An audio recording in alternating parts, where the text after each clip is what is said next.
इंसान की बर्बादी के कई कारण हो सकते हैं, लेकिन कुछ मुख्य कारण ऐसे हैं जो हर किसी को प्रभावित कर सकते हैं। इन कारणों को जानकर हम अपने जीवन को बेहतर बनाने के लिए कदम उठा सकते हैं। आज की कहानी एक सन्यासी की कहानी है।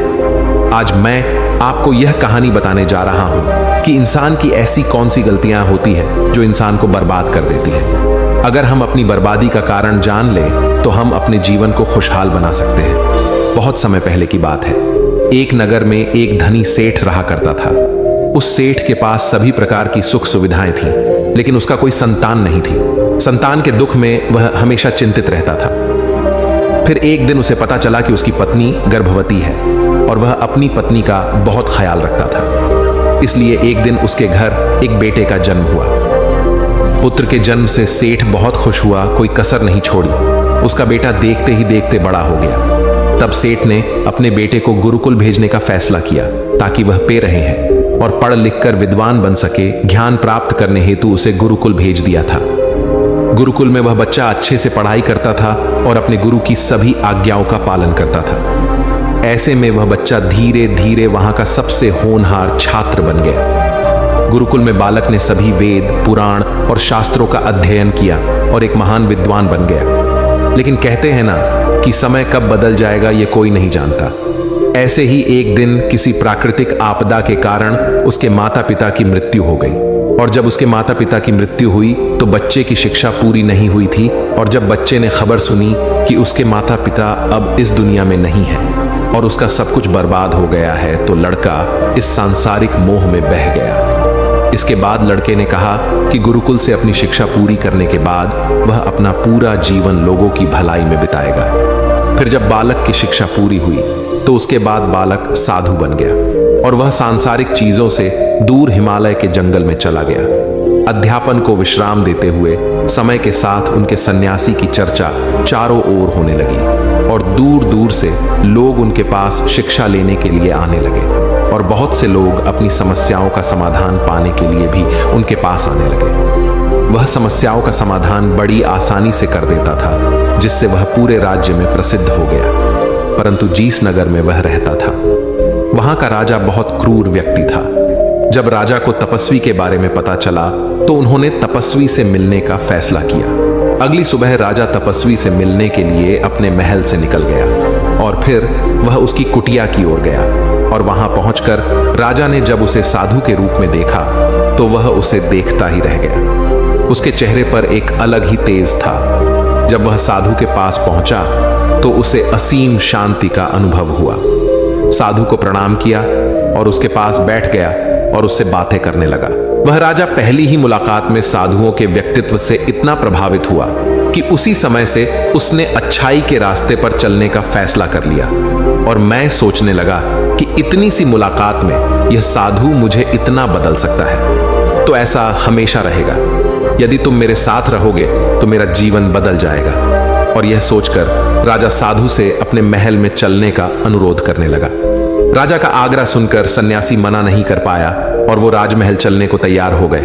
तब राजा सन्यासी को महल की ओर ले गए। महल पहुंचकर राजा ने साधु की बहुत खातिरदारी की और उसके बाद राजा ने साधु को एक दाहिने कमरे में भोजन कराया। भोजन के समय साधु ने राजा को धन्यवाद दिया और राजा से जाने की अनुमति मांगी। यह सुनकर राजा ने कहा कि आप हमारे बाग में जब तक चाहे तब तक रह सकते हैं। आपको यहाँ किसी भी प्रकार की असुविधा नहीं होगी और आप यहाँ रहेंगे तो हमारे लोगों को भी अच्छा लगेगा और हमें भी अच्छा लगेगा। यह सुनकर साधु ने राजा का प्रस्ताव स्वीकार कर लिया। राजा के आदेशानुसार सेवकों ने एक सुंदर कुटिया बनाई। उसके बाद साधु उसी कुटिया में रहने लगा। राजा ने उनकी बहुत सेवा की, लेकिन कई वर्षों के बाद राजा और रानी को किसी जरूरी काम से दूसरे राज्य में जाना पड़ा। लेकिन उन्होंने साधु की सेवा के लिए एक सेवादार नियुक्त कर दिया। लेकिन राजा के जाने के बाद वह सेवादार बीमार पड़ गया और अपने घर चले गए और कभी लौटकर वापस नहीं आया। तो तपस्वी को गुस्सा आ गया और उसने राजा को खूब खरी खोटी सुनाई और राजा से कहा कि जो जिम्मेदारी आप पूरी नहीं कर सकते वह जिम्मेदारी आप क्यों लेते हो। तब राजा ने तपस्वी से पूछा और कहा कि सन्यासी, क्या मुझसे कोई गलती हो गई है? तो इसके लिए मैं आपसे क्षमा मांगता हूं। कृपया मुझे क्षमा करें और क्रोध शांत करें। और बताए कि क्या हुआ था। यह सुनकर साधु ने उससे कहा कि तुम्हारे जाने के बाद मुझे यहां किसी ने भोजन नहीं दिया और मुझे कई दिनों तक कष्ट सहना पड़ा। यहां आकर मैं भूखा रहा और किसी ने मुझसे मेरा हाल भी नहीं पूछा। यह सुनकर राजा ने तपस्वी से माफी मांगी और कहा कि आज के बाद ऐसी गलती नहीं होगी। फिर कुछ देर बाद मामला शांत हुआ, जब राजा और तपस्वी के बीच बातचीत चल रही थी। रानी भी छुपकर सुन रही थी। यह सारी बातचीत उसके बाद राजा ने उस तपस्वी से शिकायत का मौका नहीं दिया और उसकी खूब सेवा की। लेकिन कुछ दिनों के बाद राजा को किसी जरूरी काम से अपने राज्य से बाहर जाना पड़ा। लेकिन इस बार राजा ने राज्य से बाहर जाने से पहले अपनी रानी से कहा कि जब तक मैं ना आऊं तब तक तुम स्वयं ही उस तपस्वी की देखभाल करोगी। यह सुनकर रानी बोली, हाँ महाराज, आप अवश्य जाइए, मैं सन्यासी महाराज की अच्छी देखभाल करूंगी। बाद में रानी प्रतिदिन भोजन बनाकर सन्यासी महाराज के पास भेजती थी। लेकिन एक दिन रानी स्नान करने चली गई और साधु को भोजन देना भूल गई। भोजन क्यों नहीं आया? इसके बाद साधु ने सोचा कि वह स्वयं महल में जाकर देखेगा कि अब तक भोजन क्यों नहीं आया, और फिर वह महल में पहुंच गया। जब वह महल के अंदर पहुंचा तो वहां उसकी नजर रानी पर पड़ी। रानी के लंबे लंबे घने काले बाल जो कि उसकी कमर पर लहरा रहे थे, उसकी कजरारी आंखें जो देखने मात्र से ही घायल कर दे, उसकी हिरनी जैसी चाल, रानी के इतने सुंदर रूप को देखकर सन्यासी चकित हो गया और रानी की सुंदरता सन्यासी के मन में घर कर गई और वह वहां से बिना कुछ कहे ही अपनी कुटिया में लौट आया। सन्यासी रानी के रूप की सुंदरता को भुला ना सका और वह खाना पीना छोड़कर अपनी कुटिया में पड़ा रहा। उसने कई दिनों तक कुछ भी नहीं खाया, जिसकी वजह से वह बहुत कमजोर हो गया। फिर कुछ समय बाद राजा वापस लौटे और जब उसे सन्यासी की हालत का पता चला तो वह सीधे सन्यासी के पास पहुंच गए और बोले कि हे भगवान, क्या बात है, आपको क्या हो गया और आप इतने कमजोर कैसे हो गए? किस गहरी सोच में डूबे हो? क्या मुझसे कोई गलती हो गई है? तब साधु ने कहा, नहीं राजा, आपने कोई गलती नहीं की है। यह सुनकर राजा बोले, तो फिर क्या बात है, आप मुझे बताइए, मैं आपकी समस्या का समाधान अवश्य करूंगा। यह सुनकर तपस्वी ने राजा से कहा कि आपकी रानी की अद्भुत सुंदरता को देखकर मैं उसकी सुंदरता पर मोहित हो गया और अब मैं रानी के बिना नहीं रह सकता।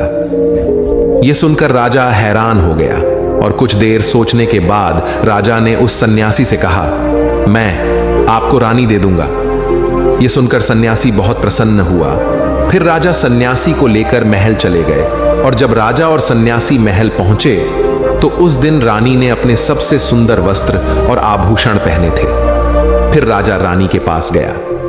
राजा ने रानी से कहा कि इस साधु की मदद करनी चाहिए, वह बहुत कमजोर स्थिति में जा चुके हैं और मैं नहीं चाहता कि एक बुद्धिमान व्यक्ति की हत्या का कलंक मेरे सिर पर लगे। राजा की यह बात सुनकर रानी ने राजा से पूछा कि आखिर इन सन्यासी के इस दुख का कारण क्या है? तो राजा ने रानी से कहा कि सन्यासी आपकी अद्भुत सुंदरता के दीवाने हो गए हैं। राजा की यह बात सुनकर रानी ने कहा कि राजा, आप चिंता मत करिए, अब आप सब कुछ मेरे ऊपर छोड़ दीजिए। मुझे पता है कि मुझे अब क्या करना है।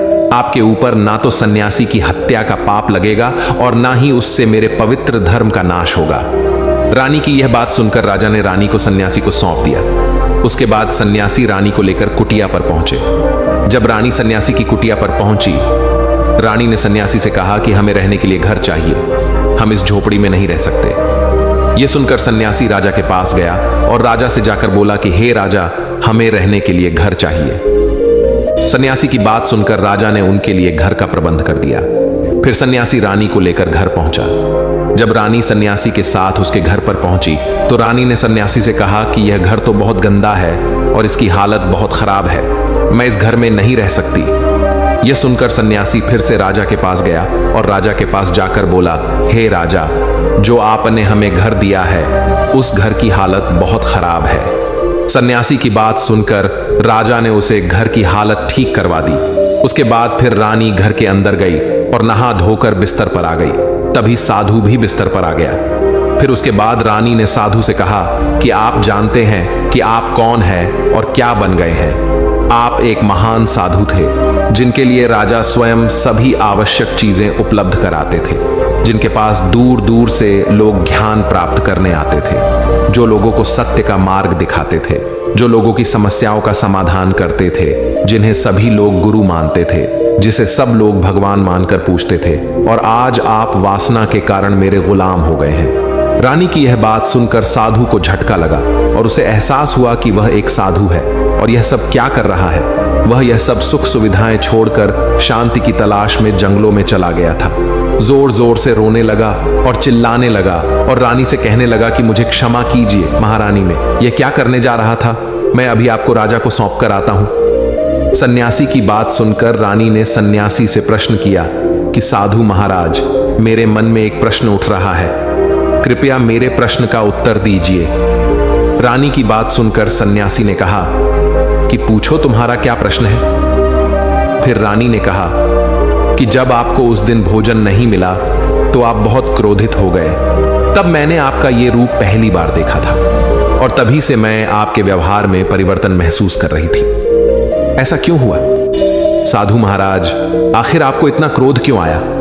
रानी की बात सुनकर सन्यासी ने रानी को समझाया कि जब मैं जंगल में था तो मुझे समय पर भोजन भी नहीं मिलता था, लेकिन जब मैं महल में आया तो महल में आने के बाद मुझे सारी सुख सुविधाएं मिली और फिर मैं इन सभी सुख सुविधाओं के मोह में फंस गया और मुझे इसके प्रति लगाव उत्पन्न हो गया और फिर मुझे इसको पाने का लालच उत्पन्न हो गया, और जब मुझे यह नहीं मिला तो मेरे अंदर क्रोध उत्पन्न हुआ। फिर सन्यासी ने कहा कि महारानी, सच तो यह है कि अगर इच्छा पूरी नहीं हो तो क्रोध उत्पन्न होता है और अगर इच्छा पूरी हो जाए तो लालच बन जाता है। फिर सन्यासी ने रानी से कहा, यह इच्छा की पूर्ति ही मुझे वासना के द्वार तक लेकर आई है और मैं आपके प्रति आकर्षित हो गया। इसके बाद वह सन्यासी रानी को लेकर राजा के पास गया और बोला कि राजा, मुझे क्षमा कर दीजिए, मुझे अपनी गलती का एहसास हो गया है। यह लो आपकी रानी, मुझे यह सब नहीं चाहिए। मैं अपनी इच्छा के वशीभूत होकर यह गलत कार्य करने जा रहा था और अपने जीवन को बर्बाद कर रहा था, लेकिन अब मुझे सब कुछ समझ आ गया है। उसके बाद उस सन्यासी ने कहा कि हे राजा, मनुष्य की बर्बादी का कारण उसकी 4 आदतें बनती है और दुनिया की हर एक व्यक्ति के अंदर यह 4 अवगुण होते हैं, लेकिन जो व्यक्ति इन पर नियंत्रण कर लेता है वह दुख और परेशानियों से बच जाता है। वही जो व्यक्ति इन चारों देशों पर नियंत्रण नहीं कर पाता है वो बर्बाद होने के कगार पर पहुंच जाता है। यह सुनकर राजा ने कहा कि महाराज, आप मुझे वो 4 आदतें बताइए जिससे कि मनुष्य की बर्बादी हो जाती है। फिर सन्यासी ने राजा को मनुष्य को बर्बाद करने वाली आदतों के बारे में बताया कि हे राजा, मनुष्य को बर्बाद करने वाली पहली आदत है इच्छा, क्योंकि इच्छा ही दुनिया की हर एक व्यक्ति के अंदर सबसे पहला अवगुण होता है, और जो व्यक्ति अपनी इच्छाओं को नियंत्रण में नहीं रख पाता है वह जीवन के किसी भी क्षेत्र में सफल नहीं हो पाता है, क्योंकि जैसे ही उसकी एक इच्छा पूरी होती है वह दूसरी की ओर बढ़ने लगता है, और दूसरी पूरी हो गई है तो तीसरी इच्छा उसके मन में जागृत हो जाती है, और फिर ऐसे करते करते इच्छाओं पर नियंत्रण ना होने के कारण किसी जाल में उलझा रहता है और दुखी रहता है। इसीलिए राजा, जब हम इच्छाओं पर नियंत्रण पा लेते हैं तो हम हमारे मन पर भी नियंत्रण पा लेते हैं, और जब हमारा मन हमारे वश में होता है तो हमें सुख की प्राप्ति होती है। फिर जो हम चाहते हैं वही हमारे साथ होता है। फिर सन्यासी कहता है कि हे राजा, मनुष्य को बर्बाद करने वाली दूसरी आदत है वासना। वासना का जन्म हमारे मन में उठने वाली इच्छाओं से होता है। जिस प्रकार इच्छा का कोई अंत नहीं होता और मनुष्य वासना के जाल में फंसता ही चला जाता है। वासना के वशीभूत होकर मनुष्यों को कुछ भी नजर नहीं आता है। आज तक जितनी भी लड़ाइयां हुई हैं उनका सबसे बड़ा कारण स्त्री को पाने की इच्छा ही रही है। स्त्री के प्रेम में वशीभूत होकर राजा महाराजाओं ने आज से पहले बहुत सारे युद्ध किए हैं। रावण भी संसार का सबसे बुद्धिमान व्यक्ति था, लेकिन उसने भी माता सीता की सुंदरता की जाल में फंसकर अपना सब कुछ बर्बाद कर लिया। उसकी मृत्यु का कारण एक स्त्री ही बनी।